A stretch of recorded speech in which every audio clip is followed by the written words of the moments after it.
Welcome back to Bragg About Business. I'm your host, Gregg Hinton.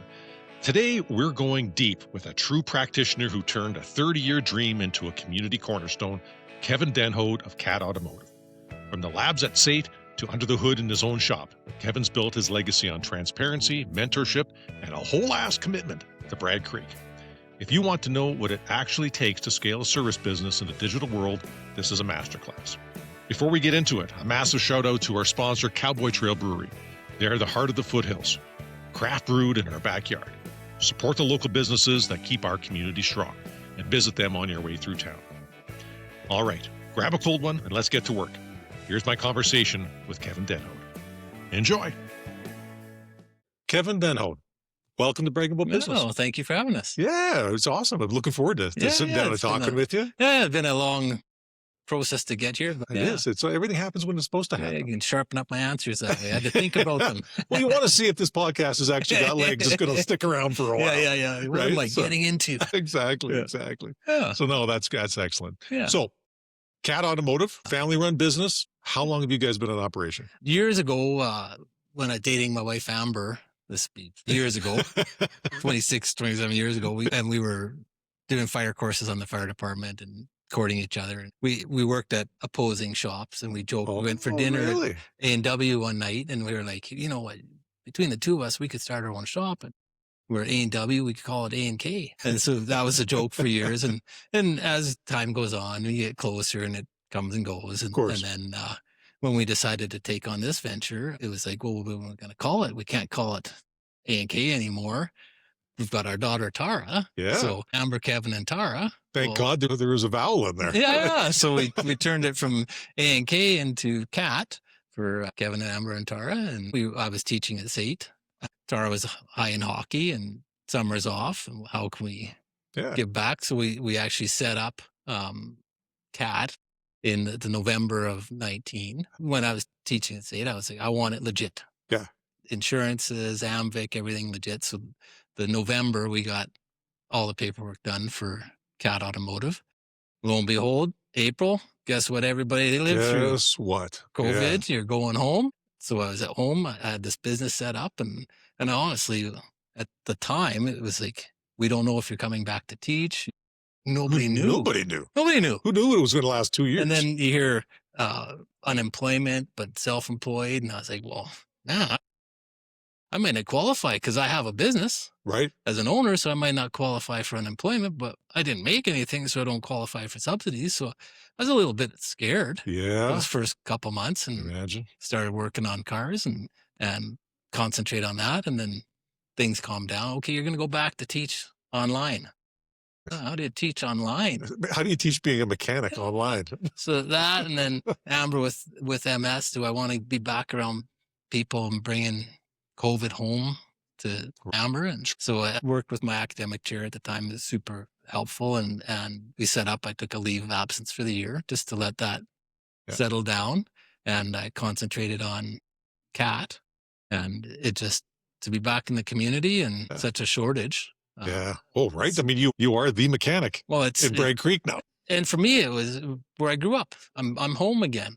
I've got a reason to stay at home and give back to the community. It's awesome. And it just took off. I added a hoist, a second hoist, one staff, two staff. Exactly. You guys are growing. Yeah. It's just the community's been awesome for supporting us. Fantastic. Yeah. And it's nice. It is. And when they say my year was up and you're coming back, I'm like, you know what? I want to give this a go. And so there was some talk about doing both. And I said, I can't. I got to do one with everything. Yeah. I can't be half in. Yeah, can't half-ass. Yeah. No, you got to be whole-assed. Yeah. Well, that's great. I mean, what are you almost like a prophet seeing what's coming down the pipe and getting it all set up before it hit the fan? And I've been so fortunate for what COVID gave me. Because if it wasn't for COVID, I'd still been teaching. Right. And I would just be doing this on evenings and weekends. So as much as COVID was COVID, it was a blessing for me. And then the economic time, like what a time to start a business where people need our services. Who can buy a new car? We got to keep them going. Exactly. And my whole goal is if I can save you some money and I can make some money, I look after you, you look after me. The beautiful circle of life. Win-win. So the more people we can help, and if we can keep the prices down, that's right. As affordable as we can be. And your prices are very reasonable. I mean, I value the convenience of being, 10 minutes from your shop if I need something done. Like I got a windshield chip repaired the other day. That saved me probably half a day not having to go into the city. I joke about my motto, unofficial motto. I say, come because you're convenient, stay because what we offer. So once we get you here, you're not buying the repair, the transaction at the time. You're buying the service that you're a customer. You broke down and you're trying to get something, family that's out of town, a holiday, like you're a customer. We're going to look after you because you're part of our group. Yes, that's right. It's the service that comes with being associated with it. That's the part that I like. And well, that's you don't find that very often anymore. Yeah, no, it's pretty rare. Customer service. All my students, I would tell customer service. You got to be honest, treat them with respect. Your customers, and they'll treat you back. You look after them, they'll look after you. That's awesome. And it just popped in another story that popped in when I was starting and on my own, and I had a customer and he's like, Kevin, where do you want to see your business? Where do you want to see Cat Automotive in a couple of years? I said, well, this is what I want to do. I want to be up here visiting with you and getting to be in the community and have a shop full of mechanics. A couple guys in the back doing the work for me so I can be up here visiting. He's like, Kevin, don't say that. I'm like, what do you mean I don't want to be visiting with a community? No, don't say those words, especially when you have people in the back working. He says, you're not up here visiting. You're up here doing PR to get some more work for the show. I got to be business minded. But that's right. You want to build a business to a point where you can do what you want in the business. Yeah, exactly. And to me, my best part of this is having the opportunity to spend the time and check in with the customers, have a little visit. That is nice. And make them feel value. Yeah. Because I value and dealing with whoever's in the front, and it's whoever's in front of you gets all your attention. And if you're dealing with somebody and someone else walks in, excuse me, let me finish with them so I can give you my undivided. The phone rings. When we phone back, I'm dealing with you. You are special to me. So there's the priority of who we want. We want to look after everybody and take the time to make sure people know we appreciate them. Yeah, that's special. Without the community, this isn't going. No, exactly. So we have to look after the community, and then it's why am I doing this? It's to be part of the community. Yeah. To not milk the community dry. No, you want to be a part of the community. So that there is a community. So that there is so Bragg Creek has an identity, has a culture of local support that keeps us here. That's right. That makes us proud to be part of. And the business community is a big part of that. Huge. And you guys have been valued members of the Chamber of Commerce here in Bragg for many, many years. And we don't advertise it, but any local business in the area, we give them 10% off our labor. Oh, fantastic. We know what it's like to be a entrepreneur, self-employed, business. We know the work. Yeah. So what can we do for each other? Hey, we appreciate you, what you have to do as a owner. Amber and I said, hey, we'll do a little thank you for that's awesome being a part of the community too. Yeah. We do the same with any Amber and I, when we met each other, we were both volunteer firefighters, and we're at a point where we can't do it anymore. Sure. Amber was a paramedic, and we value that organization, that group. So the same thing with the local volunteers. Hey, you're volunteering your time. We can't, but we can say thank you. So that's right. That's beautiful. We'll give you 10% off as a thank you for your commitment to the community. That's great. The more we can support each other, the stronger we will all be. Right. That's a good way to look at things for sure. Yeah, absolutely. So starting the business in the early parts of COVID, I mean, you must have had tremendous challenges to overcome in that first year or two. It was different. My experience of COVID, we were still open and people dropped their car off, and I bought a machine that would kill SARS, and the best we could tell, COVID was related. So every car, it had this machine put in there, an ozonator, and it killed them. It killed the bacteria. And you're a little nervous, and you didn't know, contact. Right? Yeah, everything was done at an arm's length, and the worst part about it was people would hang their masks on the gear shift. So you hop in a car and like, dude, that's Right. your dirty underwear. I don't want to touch you. that You're would've been, breathing in that. Thank goodness we don't have that anymore. I don't want to touch that stuff. Exactly, right. But it was a different time. Yeah. I told Tara, she's 20 now. So at the time I said, Tara, you're living through this, what it's like to go in a grocery store and people run away from you. Yeah. Or you're going the wrong way. Nothing on the shelf. I said, this is scary, but absorb it because it's going to be over. Right. But when you're 80, you'll be able to tell your grandkids, remember when? Shit was a little weird for a few years. Hey, I would rather not have done it, but 100%. But we did. Yeah. And it's an experience that the world changed out of it. And a lot of things changed with that as a result that can't say are in the best. It is what it is. I look at the politics now, the world, I get too emotional with the way things are going. I can't control, hey, Mr. Prime Minister, hey, Mr. President, they don't care who I am. But what I can do is I can bring it down to where I spend my day during the day. My 8-9 hours a day, I want everybody that's here to have fun. A good energy when you, the customer comes in, feels that energy. That's right. It's the open the door for someone, they open the door for the next person. If we can build that into from a business to a multiple businesses to a community that makes us stronger. Well, now that community might reach out to another community.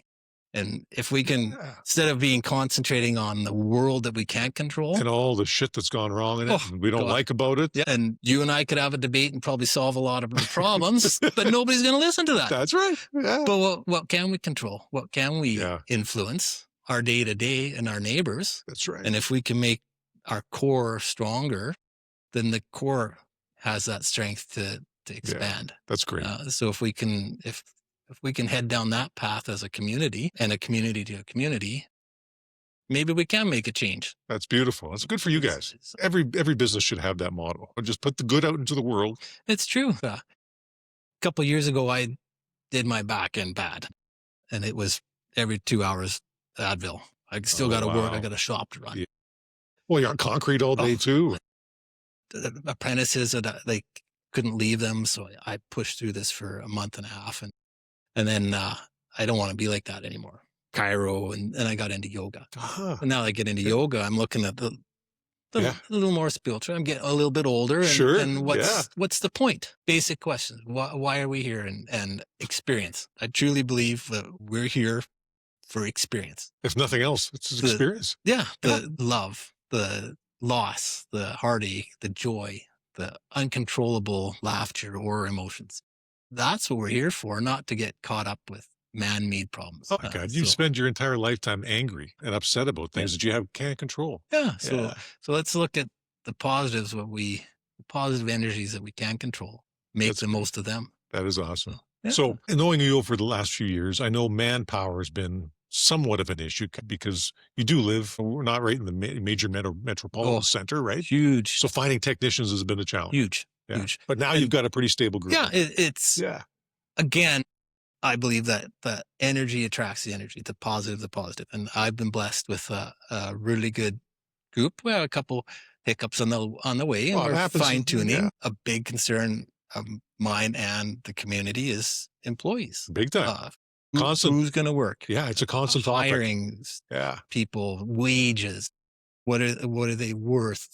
We know that's an issue, and as a self-employed business owner, it's a big concern. Yeah, and I've been fortunate.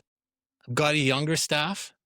I think the average age is probably 24, 25. We're consolidating them. Sure. 3 apprentices are in their young 20s, but I've got staff that want to work, that want to be mechanics, that want to put in the effort. You can tell just walking in, they're smiling, they're having a good time. And for me, to be surrounded by that youthful energy that is a sponge gets me going. I'm not with the old bitter guy that's tired of working. That's the tiring part. Because you've been there. You worked in dealerships before, right? Huge. You were a master technician at dealerships. Yeah, it's just ridiculous to see the bitterness of people. So I'm taking this younger group that want to be here, and I can mold them into what I think a technician should be, how I think people should be treated. That's right. And I've said to them, I hope they stay here. But if they don't, I want them to leave saying, God, I learned a lot. And that was the best place I ever worked. That's a good I boss wish I right would there. have gone back there. Yeah, well, and so maybe they will come back one day too, right? Yeah. Yeah. So I've been blessed with the younger staff that I've had, and the fortune of them finding me, which has been stressful. Sure. If we have an opening, what are we going to do? Well, and you've got a parking lot full of vehicles. Yeah. And a true blessing was that we have Missy was a student of mine in fourth year, and then through fate ended up she comes in 2 days a week and as a journeyman to help us out, and has been a blessing for That's us awesome. to be able to be there to support us. And then as a female, as 2 of our apprentices are females, for them to see her as a role model and to see that a woman can do this work and does this work and is smart and successful, just sets the bar for them, and they strive to be like her. That's awesome. So it's that. It said don't use the word fam. I've been told not to use the word family because family's unconditional and it's a business. It's true. So what we want to do is make the ultimate team. Yeah. So you're picking the hockey team, you're picking the best, you're making the best so that you're all successful. And with these apprentices, I want you to be worth more because then I can pay you more. Right. The business makes more, you make more. That's right. We're here together. The more success brings us both success. Yeah. So I'll support you. You support us. Kick ass together. Exactly. And it's good because we've got want that. They want to excel. They want to succeed. Well, there's not a lot of, I think, work environments that foster that anymore. No. It's pretty hard. It's pretty rare. Yeah. What you're doing here. And I keep saying that to all these guys, even the older staff I have, the front end staff. I said, 9 hours a day you're away from work. And I've seen lots of at the dealership guys that would come and go in there. Oh, I like working on cars. I don't want to lose my love for it. And I said, I'm older. I'm like, you go to work for 9 hours a day and you're miserable. You go home miserable. That's right. You go home to you don't have the energy for your wife. You don't have energy for your kids. And you get 4 hours on your own tinker on cars on a Saturday if you have the energy. Right. Or go to a job you enjoy for 9 hours a day. You're doing what you love. That's right. Exactly. And your best days, and they're starting to see it now, that your best days are your hardest days at work because you've accomplished. Yeah. You got up, you worked your ass off. You had a successful day. Guess how you go home? I had a good day. Yeah. You go home, you're in a good mood.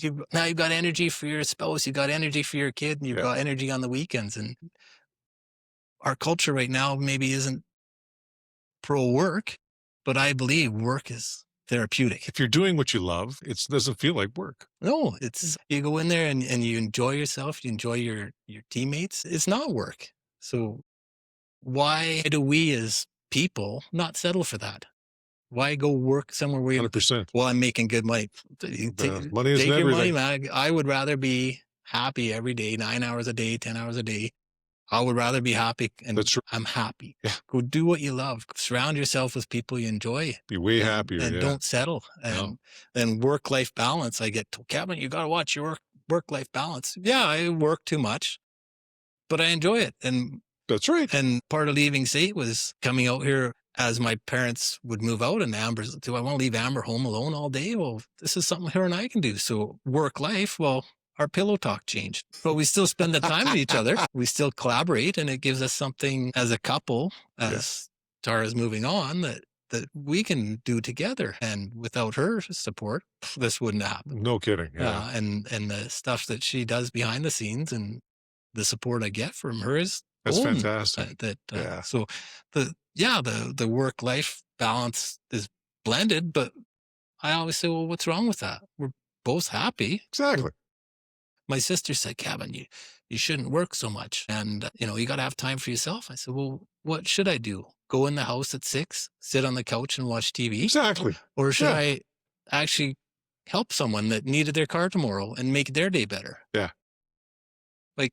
It's my time. It's way more productive and probably better for you than sitting in front of the TV. Yeah. So it's just a different approach that I'm taking. And I hope it pays off. And Oh, well, it already is. oh yeah, Exactly. it's been very fortunate, and it's a lot of work. I've posed myself the question, if I went back to myself at SAIT at COVID and said, Kevin, you're going to be working 12 hours a day, 6-7 days a week. Do you know how sleepless nights? I would want to go back there and say, do you know what you're getting into? Do you really know what you're getting into? And pose myself the question. And, I wonder. And I say, yeah, I'd still like to do it. It'd just be nice to know what was coming. For sure. 100%. Yeah. But it's a long-term process, a long-term investment that anything, the more you work at it, the better the rewards. That's entrepreneurship right there. Nothing happens overnight. It takes time, patience. And the vision of, we're in my childhood house, my parents. Which is amazing. We were talking about the history of Bragg Creek, and my grandma, this would be my great-grandparents, had one of the original cabins in No Bragg way. Creek. And then Mom would come out as a kid, and my granny got it given to her as a wedding present. The cabin wasn't her best, so she sold it. But my mom remembered Bragg Creek coming out as a kid, so they wanted to come back to Bragg Creek. And it's funny because we've got the title, a deed of when my grandma owned the. Oh, really? That's pretty cool. When they were writing that book, they got it down there. And so, I'll have to go back and read that book again. Yeah. She phones me and she's like, "What was your grandma's name?" Yeah, here's the deed of where her. So we went down. We think the cabin might even still be down there in Bragg. Yeah. And so for me to have that history, a connection. October will be 50 years from Mom and Dad here. Wow. So that they built 50 years ago, and we wanted the plans to buy them out in the next couple of years. And then Tara says, "Hey, I want to do the multi-generational house." She's eyeing up her own house, which I did too. And sure. But for her to take it, I said, "Well, Tara, you think about this, 50, you could be the 100-year." That's right. Yeah. You're third generation already. If she's fourth. Yeah. Yeah. On this property, in this house. That's wicked. And she's all gung ho for that. Like, that's awesome. And I go get some experience, live on your own. Yeah. But she's like, I want to be back here. I want to be in the community. And she's now working in Millerville, supporting the local business again. That's great. So it's like, and then Amber's family from Millerville, they've been there for years. Red Deer Lake School, fourth generation. So all this long time history. And I talked to friends that their families were here and they bought out the family farm, but their kids they don't want to stick around. And he's like, I did all this for them, and now they've got their own lives. And how quick we lose this core group 100% of culture. The foundational families that build the community. Yeah. So we keep those stories and share the stories when people come in, and trying to absorb all the old timers' stories. That's pretty cool. And then we can pass that down as our community. So you were an instructor at SAIT for how many years? 8 years. 8 years. Okay.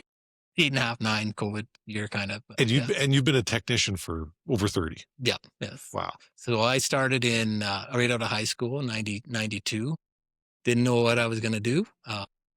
Wanted to volunteer fire department. I'm going to be a firefighter. Yeah. And then I want a little bit more independence and just being on a fire department. Amber was on the EMS, and so I actually, 92 I started my apprenticeship.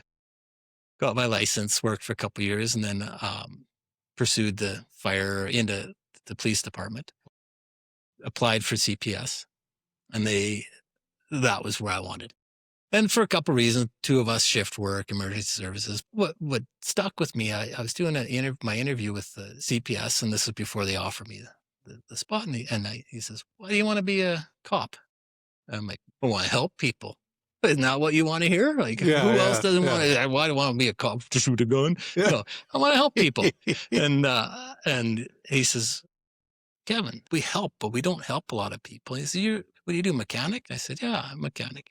You're going to help way more people every day as a mechanic than you will as a cop. Wow. This is right in my interview. The recruiter. Yeah, in my interview. And he says, like, if that's what is driving you, You're going to help more as a mechanic. I'm like, no, what are you talking about? He says, you're going to get them to school. You're going to get them on holidays. You're going to get them to work. You're going to help them when they need you, when their car breaks down. You're there when they need you. You're going to help more people as a mechanic. And then as it went on, and I was like, this resonated with me. Yeah. And I was like, you know what? It is. If I look at my bucket, what I want to fill my bucket is helping people.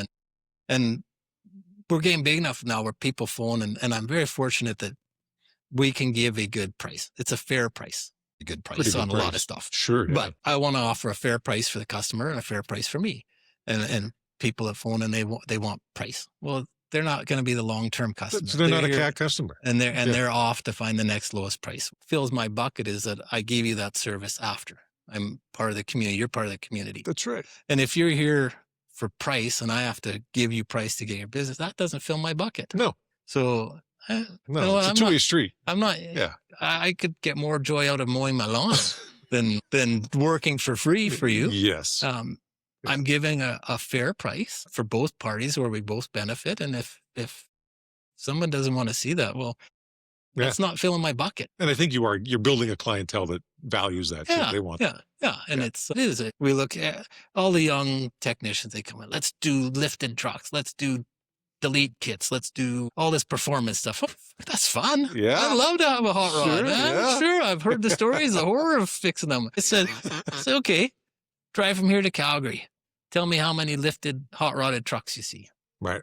10 of the 200. This isn't, 2005. Where's the market? Yeah. The market for me is why I'm going after for that market is the everyday people that are not struggling, but they're trying to get by. Yeah. Because this is their car they get to work with. Yeah.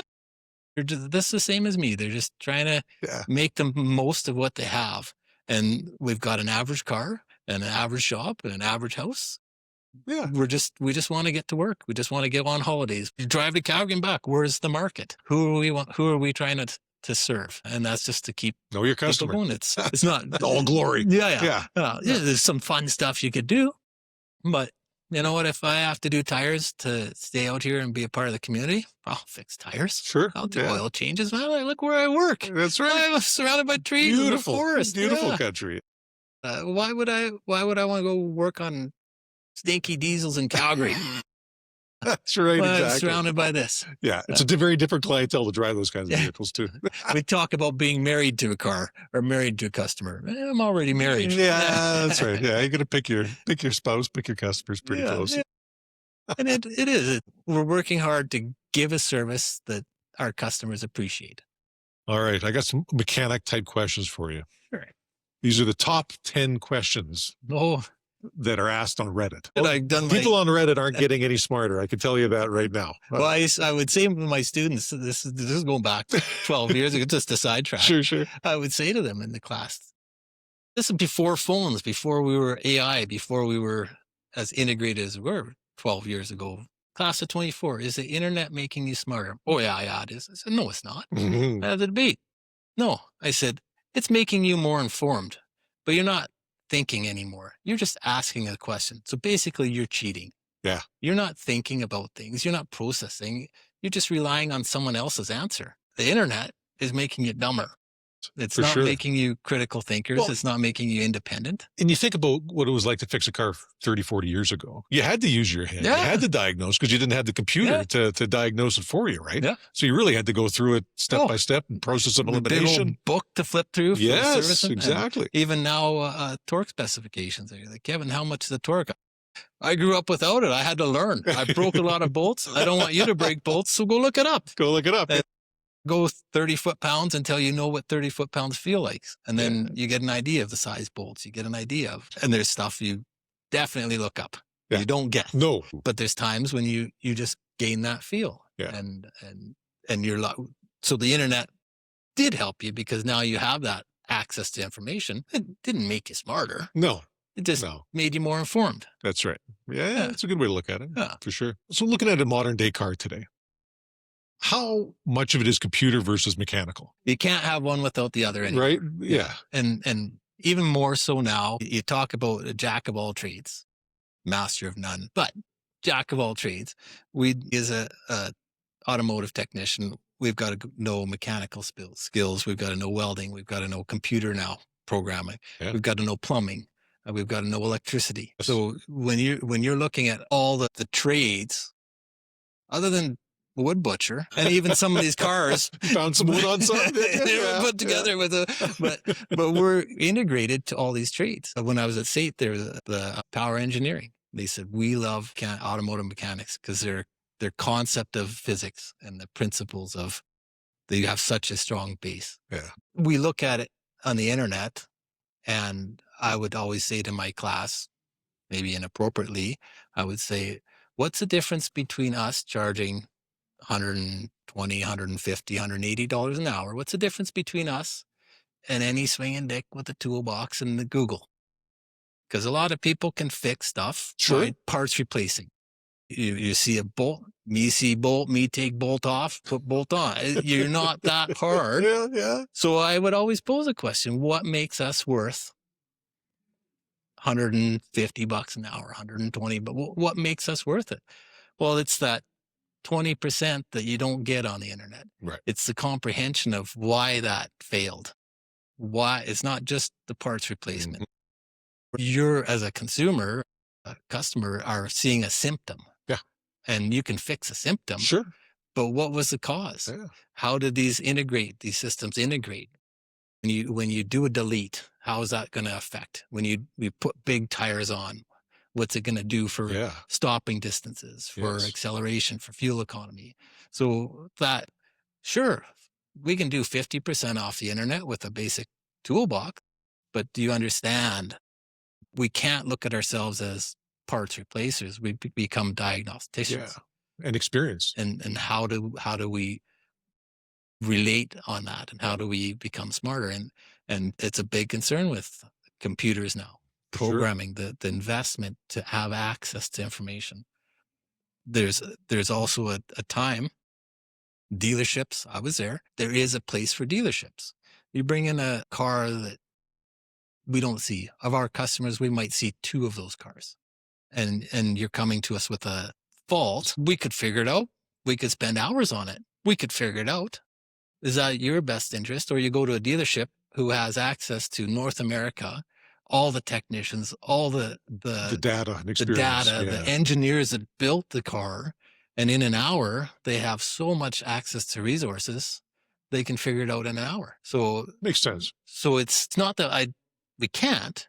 It's not that we don't want to, but it's in your interest. Yeah. Even though they're more expensive, they just have that resource. And we're lucky as independent shops.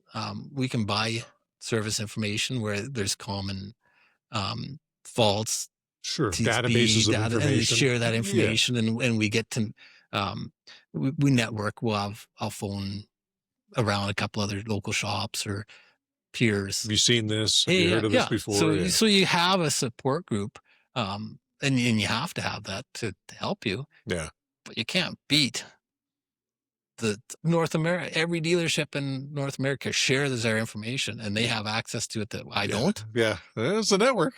Sorry. That's why you pay for with the prices you do at dealership. Yeah. And it's true. And it's not that I want to. It hurts so bad, right? I can imagine. But it's in your best interest. Well, not you're doing the right thing for the customer, so you can't go wrong with that. Yeah, it's you look after them. Yeah. All right. Back to the top 10 Reddit questions. So here's the first one. I'm just going to fire these at you, so you just give them your answer. How often do I actually need to change my oil? Well, this is we can get into a lot of gray areas. We can open up a big can of worms on here. And then you get into the manufacturers with what they're running for grade of oil too. Right. They've lowered the grade, the viscosity down to get better fuel economy. But I can run my car with less expensive oil, or I can run different oil. But when you get into that diagnostician, the comprehension of oil cleans, it filters, it cools, it seals, it does many things in the vehicle. And when you're changing the thickness, the tolerances of those oils, the debris, it's more complicated than what you think. We used to do it by mileage, and I'll kind of come back to that. But you think, I only drive from Bragg Creek to Redwood Meadows. That's my every day I go to Mhm. work, Bragg Creek.Kevin, all winter long. Well, you're not really warming up your engine.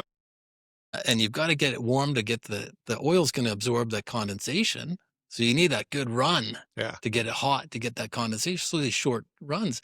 Well, I've only gone 1,000 kilometers in 6 months. My oil is fine. Well, actually, that's harder on your oil. Yeah. So Getting a little milky. Yeah. So when we're saying the general statement of when should we change our oil, well, if you're doing those short runs, you need to do it early. Are you driving on long highways where you're cruising, everything's hot? Now are you on a highway when you're towing loads? Are you really working your engine? Are you highway then city for 40 minutes to get across town? So you're stop and go, stop and go, stop and go. Are you hard on your throttle? Is your engine running clean? Is your internal components, your air filter, your spark plugs, is everything running clean, or is that oil picking up a lot of carbon from idle time? Do you let your car run for 45 minutes before you get in it? Because I want a nice warm car, or I want a cold car with the air conditioning. So there's a lot more than blank statement. Sure. And every car, I tell everybody here, every car, every customer is individual. It's different. There's not one blank fits all budget. You ask me, Kevin, what would you do? Well, that's not fair. I don't pay for I don't pay for labor. I get my parts at price at my cost. So you can't ask me what I can do compared to you. It's not a fair question. No. So a customer, I would always say to my class and to these guys, you never insult a car. You come in, you bring your car in, I go, piece of shit, man. I wouldn't put a penny in that car. And you say, you know what? My dad just died and he left me that car and I wanted to fix it up for him as a memory for my dad. Yeah. Do you think you're ever going to see that customer again? Right. Exactly. You don't know the relationship with the cars. You don't know. No. So you can't blanket everybody into to the simplified question. We're finding manufacturers and talking with Chrysler, they set their gauge based on where the car was built. Mexico, a temperature change of 5 degrees throughout the whole year. We don't have cold. We don't have snow. We don't have hills.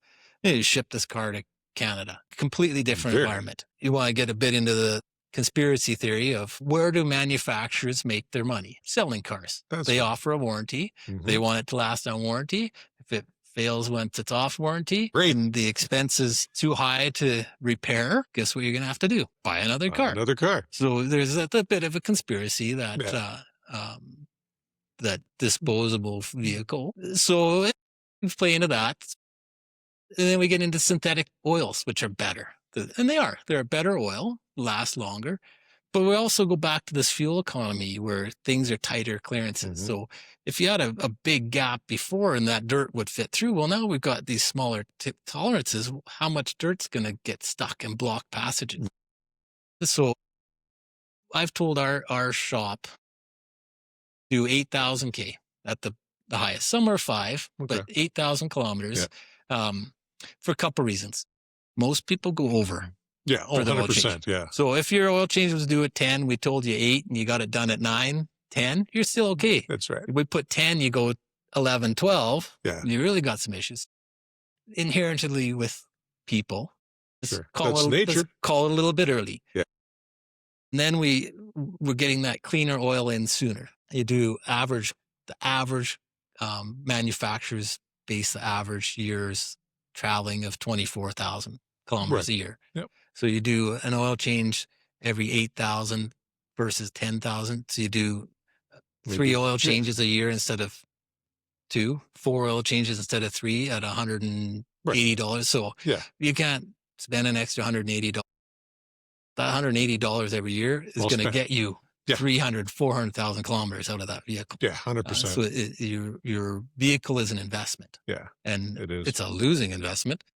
But unnecessary one, unfortunately. And we can get, the longer you can keep that car, the less that costs per year. Yeah, you're amortizing it over the whole many more years. Yeah. So if we can look after that and get that to last, and then we have warranty, and we meet the criteria for warranty on manufacturers. I had a customer the other day phone in.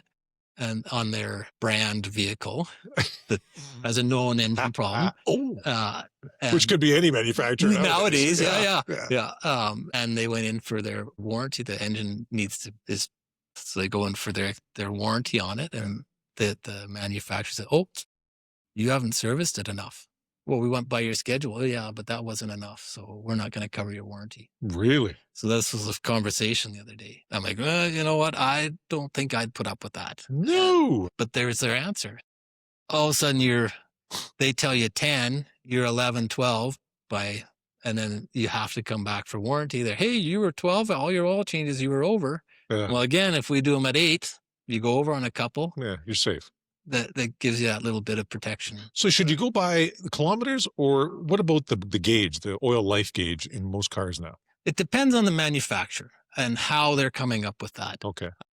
The reason I can't say all manufacturers. I know with Ford, they wanted to say, back to our conversation of short runs, long runs, runtime, the operating temperature. So they're monitoring it a bit more to say, hey, we think this is what the vehicle's been through. This is how much the oil's broke down. A diesel engine that has after treatment for the exhaust, they inject urea, we're washing cylinder walls down. So now that's diluting the oil.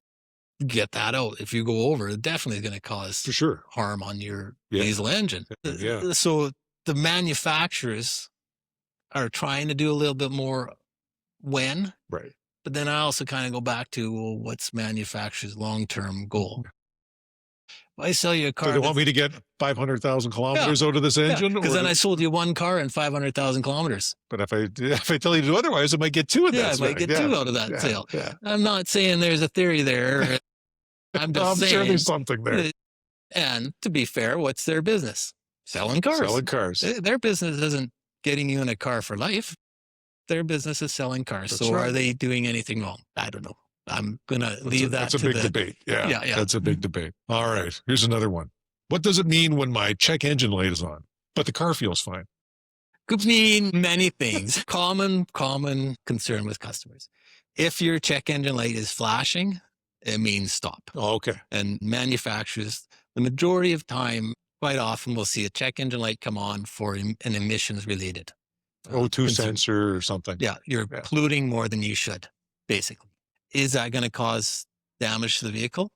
It could. Longer term, it could foul up your oxygen sensors, foul up your catalytic converters, $2,000 catalytic converter. Mm-hmm.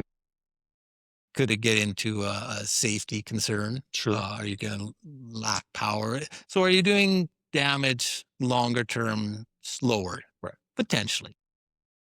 If the light flashes, the check engine, you're doing damage now. All right. So that's the thing. So it just comes on a nice warm glow, just saying hi. Yeah. It's flashing. Yeah. It's kind of the engineers, the engines are going to say, hey, we've got a problem. And if you leave it too long, we're going to flash to get your attention. And then even depending on, we call it limp-in mode, if you're really going to cause damage, it's overheating, transmission fluids low. We start seeing some severe concerns. They'll even detune your engine. Oh, wow. So you're so they're kind of forcing you to go to the check. Yeah. They're saying, hey, if you keep driving, you're going to damage your car. So we're going to detune your engine, limp-in mode. You get enough to get off safely to a shop. Wow. Because if you don't, you are going to do damage. Wow. Okay. Automatic transmissions are big for that. Overheating, lose your antifreeze. So we're seeing that more, which is good for that longevity. Yeah, 100%. But the engines also don't have the give that we used to have. Right. We're looking at those clearances. We're looking at the manufacturing of it. They can't take the abuse that an older vehicle. True enough. So we want to get it at least off warranty. That's right. Okay, here's another question. You alluded to it before. Do I void my warranty if I don't go to the dealership for service? No. We meet all the all right, so I can bring my car here for servicing? Oh, for sure. Okay. Yeah. That's awesome. And we'll meet, as long as you keep the records, that it's been done. It's been done. Okay. And on that too, it's the other maintenances that we try to bring your attention. Fuel filters. Right. Are you on top of your other filters as well? Right. Because if we used to see it when I put on my dealership hat and a guy comes in and you guys effed me out of my warranty. Well, did you do oil changes on time? Did you do your fuel filter? Did you look after this engine? Because why should we have to warranty your engine When you abused it. when you've abused it. Yeah. So the fight was, they're just going to screw me out of my warranty. But you know what? Why should they have to pay for when you haven't done your part? Exactly. I get that you've done your part. They should look after you 100%. Yeah. But if you neglected it, I don't think that's fair to them. No, exactly. Just Well, it goes with any piece of equipment, right? Yeah. Like a drill. You abuse that drill and you try to take it back and get warranty on it. Yeah. I mean, Yeah. why? Yeah. Yeah. So, Well, that's a good point. All right. Why are my brakes squeaking or grinding? oh my goodness. You and everybody else. As I've been told by this, California banned copper in brake pads because of the contamination to the water streams. We're also, big picture, another conversation on electric cars, electric. Sure. We need copper for wire. Right. There's only a limited amount of copper. That's right. So why are we putting it on our brakes to be in the ditch when I can make an electric Well, motor from whatever. it? Yeah. So the copper has been banned, and California has such an influence because of population. Manufacturers are taking the copper out of your brake pad friction material. What are we going to use that absorbs heat, that does such a good qualities, Right. all around Copper qualities? does that very well. Very well. So we've got to take that out. Now we're looking at ceramics. Do we go back to organics? We're trying to find a material that is as effective. Yeah. And a big thing, what we find with the brake noise is, you think of your shower, you have a shower and condensation on your mirror. In the winter, summer, the moisture, you come home, you stop, you got your brakes nice and hot, and this high humidity, all that moisture gets absorbed into the material. Your brake pads, your brake Sure. rotors, sits overnight. Now you got a little bit of a moisture barrier. You drive, and we probably all heard it in the morning, that first For thing sure. you back out of your Yeah. driveway. Oh my God. And I call that's the anti-theft device, because nobody's going to steal your car when it sounds like that. But you back out of your car, your first couple brake stops, Yeah, and then it goes. and then it goes Yeah. away. So are we picking up a bit of this moisture? Are we, Sure. the more the ceramic that we use, that has to be hotter to get those principles.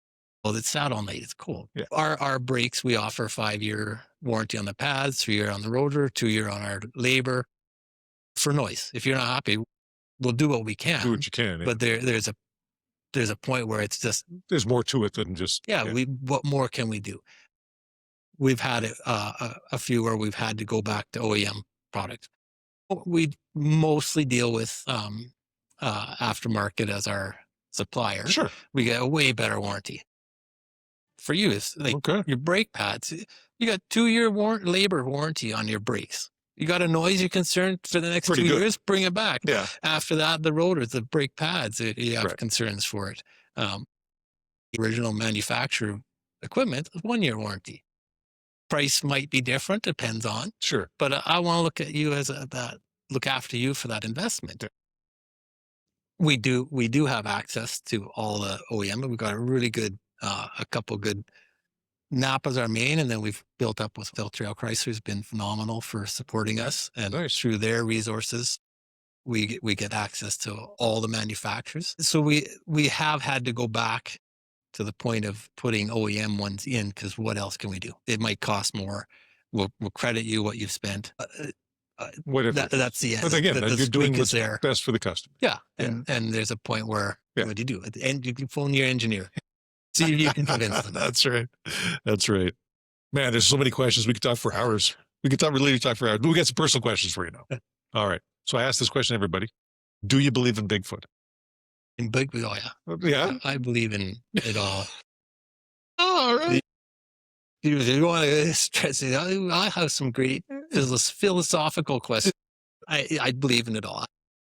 I think we're very naive Mhm. in what we don't know, and very arrogant in what we think we know. Ah, yes. Yeah, that's well stated. As a collective.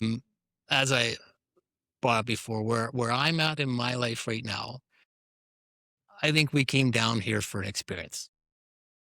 I hope there's more beyond this experience. Yeah, 100%. And I was sitting at a Flames game the other day, and you see someone get spilt with beer spilt on them. Someone catches a puck. Sure. And so my philosophy now that I'm carrying is we all are down here to experience a sporting event, the Flames game. Right. 30,000 people, 6 billion people. We're down here because we want to come for the experience. Well, guess what? My team lost. Am I going to have the same experience? Someone spilled beer on me. We're all in the same Saddledome, but our experiences are 30,000 different experiences. That's right. So as a collective, our experiences are different, but could I have made the experience for you better by not spilling my beer, by not jumping and talking? Wrecking somebody else's experience. Yeah. So could we all be making our experience better for each other? While we're here. So the Bigfoot, back to that naive and arrogant. Are we the only evolved people in the universe? That's pretty arrogant to think that we are the only ones. That's right. Is there a Bigfoot? If there's a Bigfoot, man, you got lucky. You got rid of a lot of problems just being by yourself in nature. My God, did he ever? Oh, that's awesome. What did you want to be when you grew up? I wasn't sure. Yeah. I'm doing a lot of looking now on the entrepreneur mentality versus the collective. Sure. And in hindsight, didn't want to sit in class, didn't problem child, maybe not the smartest kid because I couldn't memorize the path that many entrepreneurs end up on. Yeah. Just want to have my destiny in my hands. So growing up, it was, I'm going to be a cop. I'm going to be a helicopter pilot. You know, the usual things. Sure not. Yeah. And you narrow that down and being on the volunteer fire department. I was coming out of high school. I'm going to be a firefighter, volunteering. And that was an answer people accepted. But then as I got back to the story of helping people, I go back as I was a kid going on holidays and we're packed, 6 of us in the motorhome going to Vernon to see my grandparents. And it's holidays, it's summer holidays, finally you're here. And we got a flat tire on the motorhome. Holidays are over. We can't go on our holidays. So it stops dead in its track, but we're all excited to get to the lake. And we wheel into the garage and these mechanics are out there and they fix this tire for us and they get us on our holidays. And they saved us. They're the heroes. We're back on holidays. We waited all year to get out to the lake and go on holidays. So in hindsight, I didn't know what I wanted to do, but I remember that feeling of what it felt like when someone helped me and how my holiday was saved. If I could be in a position where I could help people, which then I went back to the firefighter, the police officer. I want to be able to help people. And I didn't know what that looked like. It always moves, right? But I mean, the core, you wanted to help people. Yeah. So and I think experiences in my life where I was always kind of just in the background and I wasn't out in the front. I didn't need the public eye, but I was there if I was needed. Made a difference when it mattered. And so what I wanted to be, I got caught up with a lot of people with what was expected. Sure, what you should be doing. And this is the way you should act. It led me to where the teaching. When I was a technician at the dealership, I said my own motto every day, if I can help one customer, I can help one customer and I keep them happy. If I piss a customer off, I lost 20. Yeah. Well, then if I can go to teach and I can teach 120 students to how to help, well, now they're helping 120 customers. Can we change our reputation? And now I'm in a business where I can affect customers. My industry has a bad reputation. Well, can I give a person a good experience? That's right. I'm asking you to spend a lot of money that you probably don't have, probably don't want to spend on your car, but it's to help you, to keep you safe, to get you to your holidays, to get you on your trip, to get your destination there. I want to keep you safe and I want to help you out. Yeah. You're going to have to do that somewhere. So why can't we make it a good experience? Totally. As painful as it is some days. That's true. Yeah. But why not make it the best that you can? Exactly. That's good. What did your parents want you to be? Don't know. I never really talked up. My 3 siblings all went to university. I was kind of you're not going to university? Yeah. Are you the youngest of No, kids? No, second youngest. Second youngest. Yeah. Okay. So the middle-ish child. Yeah. And then, the rest of them went to university. And it's funny, my dad's an entrepreneur. His dad had a wood shop as an entrepreneur. Oh, okay. So they were in Holland during the war and moved to Lethbridge, immigrated all right. after the war. My sister's got her own business. My older sister, he got his own business as well. My younger brother, Don, worked for the forestry for a long time. And now he's kind of worked into the UBC where he's doing his own program with forestry. Right. So cool. I've got a niece that's got her own business going. So it's in the blood. My daughter is trying to get her own business going, and so it's kind of neat to see that kind of that same cloth. I don't know if they had expectations for me. I've never really talked through them other than they wanted me to be the best I could be, and that they would support me. And by far couldn't be where I'm at now without their support. That's awesome. They've been such a blessing and a help for me to get where I am and to get my daughter and my wife and all of us That's good. pay it forward. Yeah, absolutely. Yeah. What was your favorite job? I really enjoyed teaching. Did you? I really enjoyed it. Pre-COVID, the 2 years before COVID, we had we were all just firing on all cylinders. Yeah. And to be in front of the class, to be... Well, it's a great facility too for SAIT. Yeah. It's great. I really enjoyed the teaching. Big SAIT politics, maybe not so much, but the classroom was fun. That was a really good job. But when I look at it now, I work my ass off now. And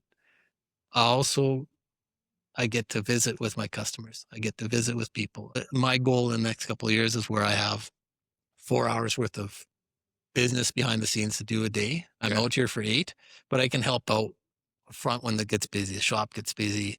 But I have 4 hours to visit with my customers. And I think, you know what? That's a pretty good gig. It is a pretty good one. If I can figure out how to hang out with people every day and make a living, that's a pretty good gig. That's a pretty good gig. So that 4 hours a day, I'm just cramming those other 4 hours uploading, front loading my day so that I can have. That's the theory. That's the theory. Exactly. Time will tell if it pays off. I've been told, Kevin, you're pretty naive on that. What was your worst job? Well, my worst job? Any stinkers? I don't know. I tell everybody now, the only way to get over a worst job is to get it done. And the sooner you get it over with, the sooner it's gone. Try not to spend a lot of time thinking about the worst. Think of the fun stuff. Yeah, that's a good point. Block it out. Yeah, block it out. Because what's that going to do to the mood? I got to remember how shitty that was and what am I going to feel like? That's good. Well, thanks very much, Kevin. I appreciate it's been you a coming blast. You approached me a while ago. And I think it's great that we want to get this kind of story out to the community because you do have a very special story to tell and you do have a great business. And we have a great medium, to share that. Yeah, exactly. Like we said, we've got all our customers. I've got the wall business cards. Yeah. People come in, hey, phone them. Phone them, try and support each other. 100%. Now you do full mechanic services here. Yeah, we do as much as we can, as far as we can. And if it's beyond our means, we will help find someone that can look after you. All right. So we've got a couple networks on dealerships, more specified specialist shops, stuff, where we can point you in the direction. Somebody rolls in with a Rolls Royce. Yeah, keep on rolling. There you go. Yeah. Well, excellent. Thanks very much, Kevin. We'll look forward to bringing my vehicle in the next time I need something. Yeah, and then the visit. And the visit too. The PR. I'm not visiting, I'm doing PR. All right, on. Thank you, sir. Thank you very much. All right.